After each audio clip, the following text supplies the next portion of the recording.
Thiruvithamkoor Devaswom board സ്ഥാപനങ്ങളുടെ ഓഡിറ്റുമായി ബന്ധപ്പെട്ട വിഷയം ഹൈക്കോടതി ഇന്ന് വീണ്ടും പരിഗണിക്കും. ഇതുവരെ സ്വീകരിച്ച അടിയന്തര നടപടികൾ സംബന്ധിച്ച കാര്യങ്ങൾ സംസ്ഥാന ഓഡിറ്റ് വിഭാഗം കോടതിയെ അറിയിക്കും. ഹൈക്കോടതി ദേവസ്വം ബെഞ്ചാണ് വിഷയം പരിഗണിക്കുക. തിരുവിതാംകൂർ ദേവസ്വം ബോർഡിന് കീഴിലുള്ള എല്ലാ സ്ഥാപനങ്ങളിലും ഓഡിറ്റ് നടത്തണമെന്ന് ഹൈക്കോടതി കഴിഞ്ഞ തവണ നിർദ്ദേശം നൽകിയിരുന്നു. വിവിധ ക്ഷേത്രങ്ങളിൽ സാമ്പത്തിക ക്രമക്കേട് കണ്ടെത്തിയ സാഹചര്യത്തിലായിരുന്നു കോടതിയുടെ അത്തരമൊരു നിർദ്ദേശം. ദേവസ്വം ബോർഡിനല്ല, ഭഗവാന്റെ പേരിലാണ് ഭക്തർ പണം നൽകുന്നതെന്നും ഭഗവാനോടെങ്കിലും കടപ്പാട് കാണിക്കണമെന്നും ഹൈക്കോടതി തിരുവിതാംകൂർ ദേവസ്വം ബോർഡിനെ വിമർശിച്ചിരുന്നു. നിലയ്ക്കലിലെ പെട്രോൾ പമ്പിൽ 2024 40 ലക്ഷത്തിന്റെ ക്രമക്കേട് നടന്നതിലും ഹൈക്കോടതിയുടെ പരാമർശമുണ്ടായി. നഷ്ടപ്പെട്ട പണം അയ്യപ്പന്റേതാണ്, കൃത്യമായി പരിപാലിക്കേണ്ട കടമ ദേവസ്വം ബോർഡിനുണ്ടെന്നുമായിരുന്നു ഹൈക്കോടതിയുടെ കുറ്റപ്പെടുത്തൽ.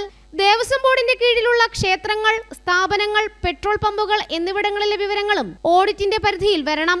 പ്രസാദം, വരവ് ചെലവ് മാത്രം ഓഡിറ്റ് ചെയ്താൽ പോരാ എന്നുമാണ് ഹൈക്കോടതി പറഞ്ഞിട്ടുള്ളത്. ഇക്കാര്യത്തിൽ ഇതുവരെ സ്വീകരിച്ച നടപടികൾ സംസ്ഥാന ഓഡിറ്റ് വിഭാഗം ഇന്ന് ഹൈക്കോടതിയെ അറിയിക്കും. ജനം, കൊച്ചി.